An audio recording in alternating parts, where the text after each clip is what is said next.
মসজিদের মাইকে এলান হয়ে যায়, এই ভাই অমুক গ্রামের অমুক নিবাসী আজ দুনিয়া থেকে বিদায় নিয়েছে।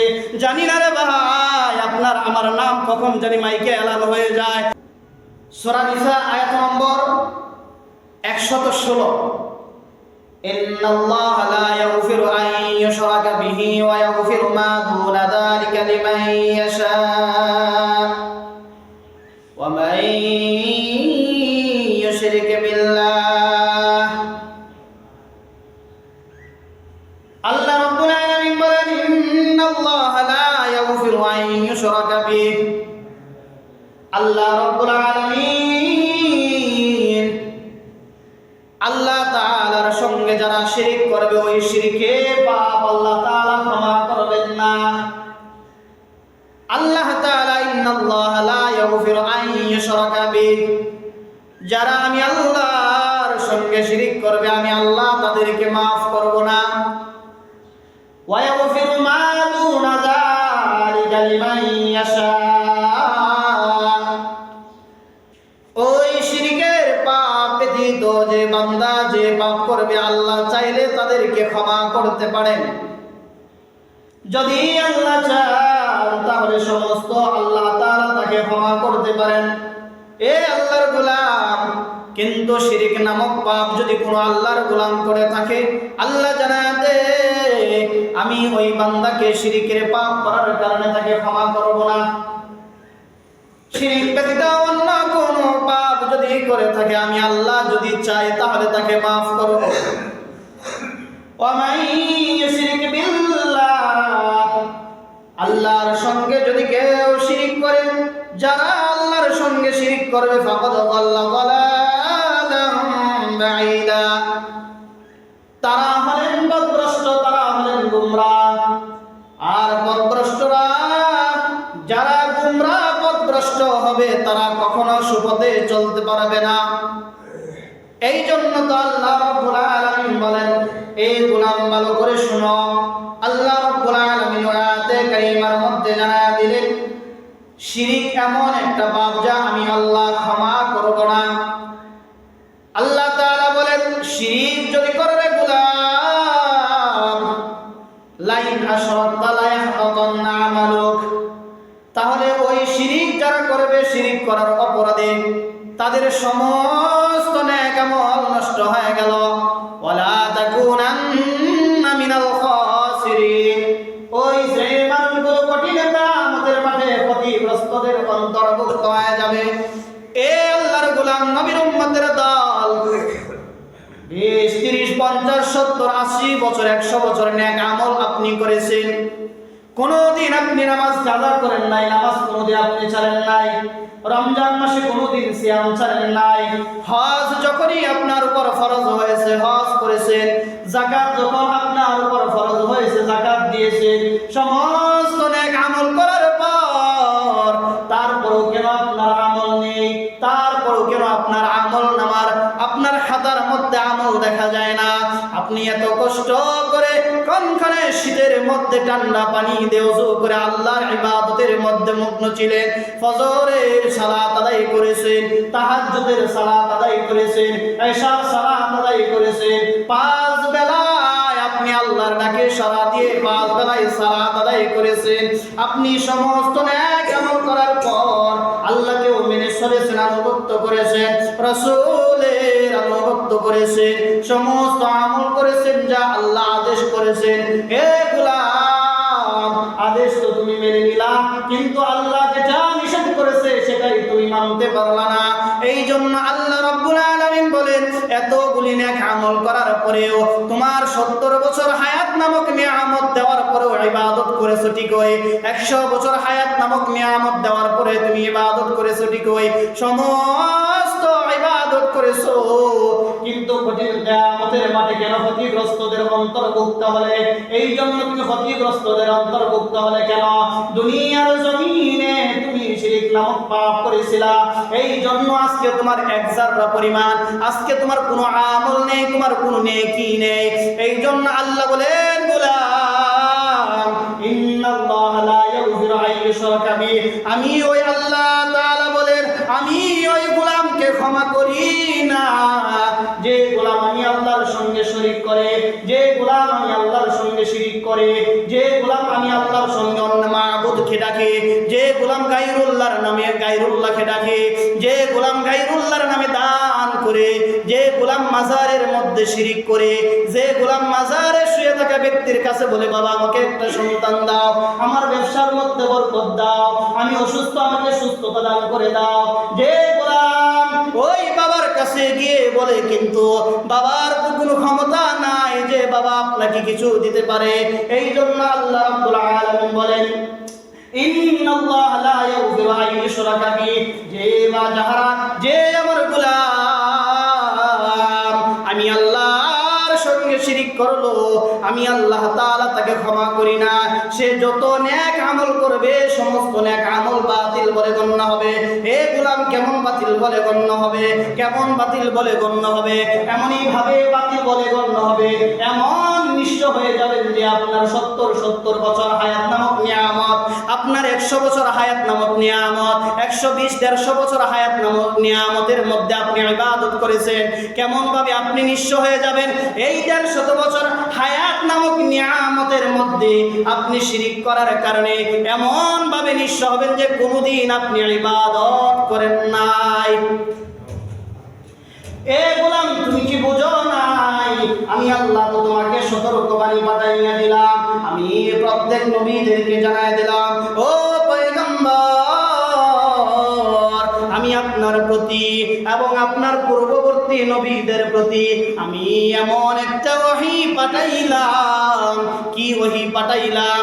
আমি সমস্ত নবীদেরকে জানাইয়া দিলাম গো পয়গম্বর, যদি আপনারা কেউ আমি আল্লাহর সঙ্গে শরীক করেন, আমি আল্লাহর সঙ্গে যদি অংশীদার করেন, আমি আল্লাহর সঙ্গে যদি কোনো ইলাহকে মেনে নেন, আমি আল্লাহর সঙ্গে যদি কোনো মাবুদকে বানাইয়া নেন, ও পয়গম্বর যে বা যাহারা আমি আল্লাহর সঙ্গে মাবুদকে বানাইয়া নেবে আমি আল্লাহ তাদের সমস্ত আমলকে বরবাদ বলে ঘোষণা করিয়া দিলাম।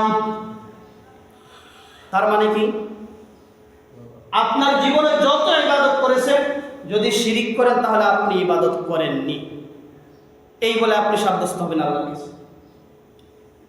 এই জন্য আল্লাহ তাআলা বলে দিলেন আল্লাহর আনুগত্য কর। প্রথম আয়াত আমাদের আল্লাহর আনুগত্য করো, রাসূলের আনুগত্য করো, ওয়ালা তুবতিলু আমালাকুম, তোমাদের আমলকে বাতিল করো না। তারপরে আয়াতের মধ্যে আল্লাহ জানাই দিলেন আমল কিভাবে বাতিল হয়। প্রথম কথা কি আমল বাতিল করো না, দ্বিতীয় কথা কিভাবে আমল বাতিল হয়। আমল বাতিল হয় শিরিক করলে আমল বাতিল হয়। তৃতীয় কথা কি? সূরা নিসা আয়াত নম্বর 116, যদি কেউ শিরিক করে তাহলে আমি আল্লাহ তাকে ক্ষমা করি না। আমল তো এমনি শেষ, আমল তো বাতিল হয়ে গেল। তৃতীয় কথা, যে শিরিক করবে আমি আল্লাহ তাকে ক্ষমা করি না। শিরিকের পাপ ব্যতীত অন্যান্য পাপ যদি কেউ করে, যদি আমি আল্লাহ চাই তাহলে তাকে ক্ষমা করে দেব। যদি আমি আল্লাহ চাই, কোন পাপ ব্যতীত? শিরিকের পাপ ব্যতীত অন্য পাপ হলে আমি আল্লাহ চাই যদি। এখন চাই মানে কি? ক্ষমা করতেও পারে নাও করতে পারে। তার মানে কি শিরিকের পাপ আমি আল্লাহ ক্ষমা করব না, এই কথা আল্লাহ ঘোষণা দিয়েছেন। 4 নম্বর কথা, 3 নম্বর কথা। এবার আসুন 4 নম্বর কথা আল্লাহ বলতেছে। 4 নম্বর কথা কি? সূরা মাইদা আয়াত নম্বর 72, ইন্নাহু মান ইউশরিক বিল্লাহ ফাকাদ হারামাল্লাহু আলাইহিল জান্নাহ ওয়া মাওয়াহুন নার ওয়া মা লিয-যালিমিনা মিন আনসার। এ গোলাম, তোমার গায়ের জোর দিয়ে যদি তুমি মনে করো আল্লাহ ক্ষমা কেন করবে না, তোমার মতো এই পিপিলিকার সাধারণ 5 পয়সার মূল্য আমি আল্লাহর কাছে নাই। আল্লাহ কঠিন কিয়ামতের মাঠে বলবে লিল্লাহি লিমানিল মুলকুল ইয়াউম, সমস্ত রাজা বাদশাদেরকে ডেকে বলবে, রাজা বাদশাদের দল আজ একচ্ছত্র মালিকানা কার হাতে? আল্লাহ তামাম পৃথিবীর রাজা বাদশাদেরকে বলবে, হে রাজা বাদশাদের দল, লিমানিল মুলকুল ইয়াউম, আজকের এই দিনে একচ্ছত্র মালিকানা কার হাতে? দুনিয়াতে বাহাদুরি কম দেখাও না রে ভাই, দুনিয়ার জমিনে তুমি বেটাগিরি কম দেখাও নাই, ক্ষমতার দাপট তুমি কম দেখাও নাই, ক্ষমতায় গিয়েছে তুমি দাপট দেখিয়েছো। হে ভাই, তোমার মতো ফেরাউনের সময় ক্ষমতার দাপট দেখিয়েছিল, অসহায়ের সাথে পানির মধ্যে ডুবিয়ে মারা গেল। হে ভাই, তোমার মতো নমরুদ দাপট দেখাইয়াছিল, সাধারণ ল্যাংড়া মশা দিয়ে মৃত্যুবরণ করেছিল। হে ভাই, তোমার মতো কারণ দাপট দেখাইয়াছিল, আল্লাহ জমিনকে ফাঁকা করে মাঝখানে ডাবিয়ে দিল। হে ভাই, তোমার মতো আবু জাহাল দাপট দেখিয়েছিল, যুদ্ধের ময়দানে এক কর্নারে এমন সম্প্রদায়ের ওই কুরাইশ বংশের মক্কা নগরীতে সবচেয়ে দামি সম্প্রদায়, সবচেয়ে দামি গোষ্ঠী হলো কুরাইশ বংশ। ওই কুরাইশ বংশের লিডার আবু জাহাল এমন নির্মমভাবে মৃত্যুবরণ করেছে যে একটা পিপিলিকার মতো পড়ে আছে। এ ভাই, দাপট দেখিয়ে কোনো লাভ নাই। আল্লাহ তোমার চেয়ে কত শক্তিশালী জাতিকে আল্লাহ ধ্বংস করে দিয়েছে। আল্লাহর জমিনের মধ্যে দুনিয়া সৃষ্টি হওয়ার পর থেকে কিয়ামত পর্যন্ত আল্লাহ তাআলা ওই আল্লাহ রাব্বুল আলামিন হুদ জাতির মতো শক্তিশালী কোন আল্লাহ তাআলা কোন জাতি সৃষ্টি করবেন না। আল্লাহ তাআলা তাদেরকে আল্লাহ তাআলা ধ্বংস করে দিয়েছে। হে ভাই, সাবধান হয়ে যাও, সাবধান হয়ে যাও। দুনিয়া চিরস্থায়ী নয়, একদিন আপনাকে আমাকে দুনিয়ার জমিন থেকে বিদায় নেওয়া লাগবে। দুই দিন পর পর মসজিদের মাইকে এলান হয়ে যায়, এ ভাই, অমুক গ্রামের অমুক নিবাসী আজ দুনিয়া থেকে বিদায় নিয়েছে। জানি না রে ভাই, আপনার আমার নাম কখন জানি মাইকে এলান হয়ে যায়।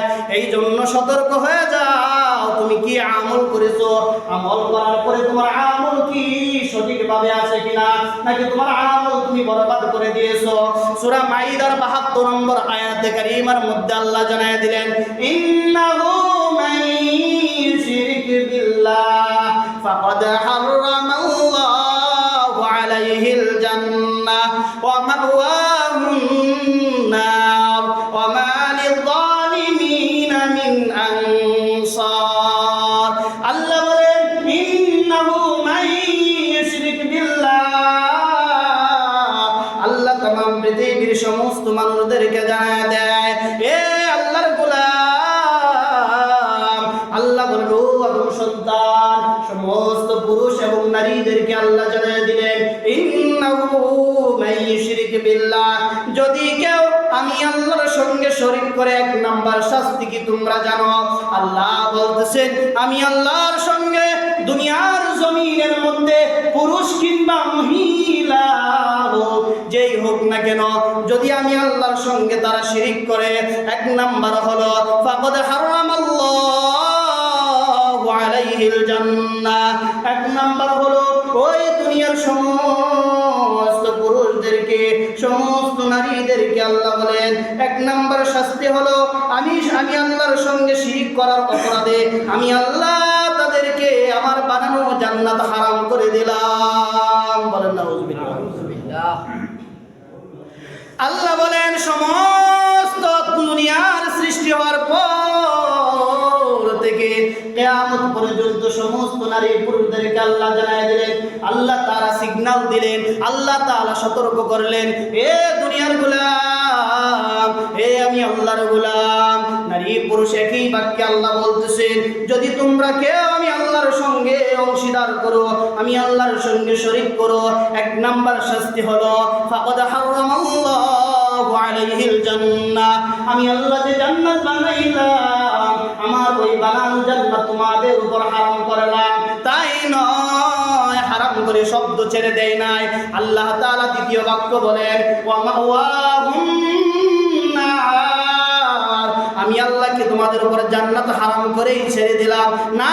না, আমি আল্লাহ জান্নাত তো হারাম করেছি, জান্নাত হারাম করিয়া আমি তোমাদের বাসস্থানকে জাহান্নামে পরিণত করে নিলাম।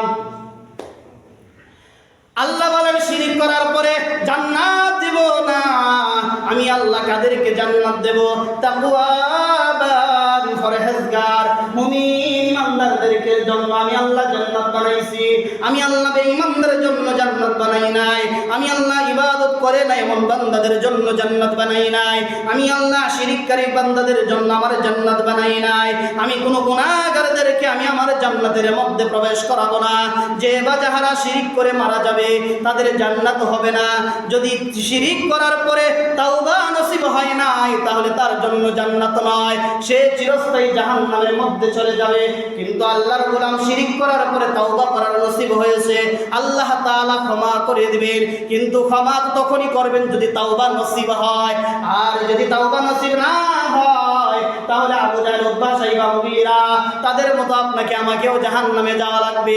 আল্লাহ বলতেছেন ওয়াহুম নার, জান্নাত তো হবেই না, এমনকি আমি তাদের জন্য জাহান্নাম নির্ধারিত করে রাখলাম। এ আল্লাহর গোলাম, বিপদ থেকে বাঁচাবার জন্য কোনো না কোনো সাহায্যের বা মাধ্যমের প্রয়োজন হয়।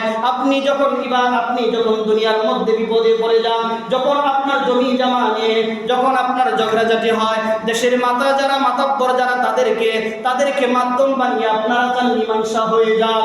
কিন্তু সেই দিন আপনার এই মাধ্যম লাগবে। আর আল্লাহ তাআলা কেমন ভাবে জানাইলেন, আল্লাহ বলেন, হে আল্লাহর গোলাম, তোমাকে জান্নাত থেকে জাহান্নামে দিয়ে দিলাম। জাহান্নাম থেকে জান্নাতে নিতে হলে তোমাকে একজন মাধ্যম প্রয়োজন হবে।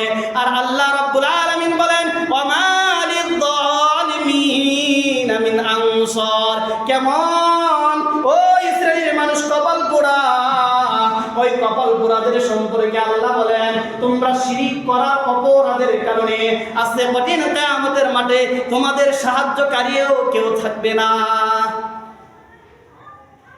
বিপদ থেকে উদ্ধার হতে একজন মাধ্যম লাগে। আমি বিপদের মধ্যে পড়ে গেছি, আমি একজন হতদরিদ্র অসহায় মানুষ, সাদাসিধে মানুষ, বিপদে পড়ে গেছি। আর আমার বিপক্ষে লোক তিনি একটু দাপটি, তার সঙ্গে উঠে পারছি না। তখন দেশের মাথা দরকার আছে না, গ্রামের মাথা বড় দরকার আছে না মীমাংসা করার জন্য। তার মানে তারা হচ্ছে কি মাধ্যম কেন? আপনাকে মীমাংসা করে আপনাকে বুঝিয়ে দিবে, ওনাকে সতর্ক করে দিবে। তেমনি ভাবে কিয়ামতের মাঠে এক শ্রেণীর মানুষদের জন্য সাহায্যকারী থাকবে, কিন্তু শিরিক করে যারা মারা যাবে তাদের কোনো সাহায্যকারী থাকবে না। এবার আসুন এই আয়াতের ফিনিশিং আমরা সমাধান দিয়ে দিই। এই আয়াত কি? এই আয়াতের মধ্যে আল্লাহ বলেন, যদি শিরিক করে জান্নাত কি হারাম মানে কি? নিষিদ্ধ। হারাম মানে নিষিদ্ধ। এই নিষিদ্ধ মানে কি? ও জান্নাতে যাবে না। এখন যেহেতু জান্নাতে যাবে না, তাহলে কোনো না কোনো একটা স্থান তো লাগবে। আমার বিল্ডিং আছে, আপনার টিনের চাল হলো তো আছে। যার টিনের ঘর নেই তার তো একটা খড়ফুটো দিয়ে একটা ঘর হলো, কুড়ের ঘরের ছোট একটা ঘর আছে, একটা বাসস্থান আছে। কিন্তু জান্নাতে আল্লাহ দিবেন না, তার একটা স্থান লাগবে না? জান্নাতে তো সে যেতেই পারবে না, একটা স্থান তো লাগবে। ওই স্থান হিসেবে আল্লাহ বলেন ওয়াহুন নার, তার স্থান হচ্ছে জাহান্নাম। তার স্থান কি? জাহান্নাম। তারপরে বলতেছেন, ওরা যে জাহান্নামে গেল ওদেরকে আল্লাহ তাআলা বার করবেন না, ওদের সাহায্যকারী নেই। ওমা লিয-যালিমিনা মিন আনসার, তাদের কোনো সাহায্যকারী নেই। এবার আসুন শেষ পর্যায়ে আমরা এই মর্মে একাধিক আয়াত রয়েছে। তাহলে এখন আসুন, আমরা তো শিরক সম্পর্কে বলতাম, যদি আমরা শিরক করি জান্নাতে যেতে পারবো না। আর যদি শিরক করি তাহলে নামাজ, রোজা, তাসবিহ, তাহলিল, জিকির আজকে সব বাতিল, এটা আমরা জানতে পারবো। এখন শিরক কি? এখন আমাদের বুঝতে হবে, যদি আমরা শিরকে বুঝতে না পারি, আযাব বুঝতে পেরেছি, নিষ্ফল হবে, বাতিল হবে, এটাও বুঝতে পারছি, কিন্তু শিরক আমাদের বোঝা লাগবে। শিরক হচ্ছে ইবাদতের মালিক হচ্ছে একমাত্র আল্লাহ। এখন কেউ যদি এই ইবাদতের সঙ্গে অন্য কোনো মাবুদকে গায়রুল্লাহর নামে, গায়রুল্লাহ হচ্ছে তাগুত, শয়তান। গায়রুল্লাহকে যে কবরে শুয়ে থাকা ব্যক্তি, যাকে আমরা বাবা বলে জানি, অমুক মাজারের অমুক পীর মারা গেছে, তো তার কাছে আমরা গিয়ে, আমি বিয়ে করেছি 10-12 বছর হয়েছে, আমার সন্তান হয় না, তার কাছে সন্তান চাইলাম। সন্তান দেওয়ার মালিক হচ্ছে আল্লাহ। যেটা দেওয়ার মালিক আল্লাহ, যেটা মানুষের দেওয়ার কোনো ক্ষমতা নেই, মানে সংক্ষেপে বোঝাচ্ছি, যেটা দেওয়ার ক্ষমতা মানুষের নেই, সেটা যদি কোনো মানুষের কাছে চায় তাহলে এটা হলো শিরিক। আর এই শিরিক হচ্ছে দুই প্রকার, ছোট এবং বড়। আর এটা হচ্ছে সবচেয়ে বড় শিরিক, এটা হচ্ছে বড় শিরিক। যদি কেউ মাজারে গিয়ে মানত করে, যদি কেউ কবরে শুয়ে থাকা ব্যক্তির কাছে গিয়ে মানত করে, তাহলে বড় শিরিক করলো। বাবার দরবারে গরু দান করলাম, বাবার দরবারে কাশি জবাই করলাম, বাবার দরবারে কাশি মানত করলাম, বাবার দরবারে মোরগ জবাই করলাম, মোরগ দিলাম, যদি কেউ দেয় তাহলে এটা সে শিরিক করলো। এখন গিয়ে যদি কেউ জুমার নামাজের পরে গিয়ে যদি কেউ শিরিক করে, তাহলে তার জুমার নামাজ বাতিল, একটা নিয়ে কেউ সে পাবে না। এই কথা আমি বলিনি, আল্লাহ তাআলা নিজে বলেছেন লা ইলাহা ইল্লাল্লাহ। তারপরে গায়রুল্লাহর নামে আমরা জবাইকৃত প্রাণী জবাই করি বিসমিল্লাহি আল্লাহু আকবার। কেউ যদি গায়রুল্লাহর নামে জবাই করে, এখন আপনি বলতে পারেন হুজুর আমি তো করি না, উদ্দেশ্য আপনাকে না, যে করে না তার উদ্দেশ্য নয়, যে করে তার উদ্দেশ্য, কেন তার আমল বাতিল হয়ে যাবে। আমি আপনাকে চাচ্ছি সতর্ক হয়ে যান। তাহলে গায়রুল্লাহর নামে যদি কেউ শপথ করে, কসম খায়, গায়রুল্লাহর কাছে গিয়ে যদি উপকারের আশায় কেউ যদি কোনো কিছু চায়, কোনো কিছু মানত করে, কোনো কিছু দেয়, তাহলে সে শিরক করলো। একটা মুরগ যদি কেউ জবাই করে গায়রুল্লাহর নামে, ওইটা তার জন্য খাওয়া হারাম, ওইটা তার জন্য খাওয়া হারাম। আল্লাহ বলেন ওয়া তাকুলু মিম্মা লা যুকিরা ইসমাল্লাহি আলাইহি, এমন কিছু জবাই করলে আল্লাহ ব্যতীত অন্য কারো নামে এটা খাওয়া হারাম, এটা খাওয়া হারাম। সম্মানিত উপস্থিতি, তাহলে আমি আপনাকে যেটা বলতেছিলাম, আল্লাহর জমিনের মধ্যে, আসমানের নিচে জমিনের উপর সবচেয়ে বড় পাপ হচ্ছে শিরিক। সবচেয়ে বড় পাপ কি? শিরিক।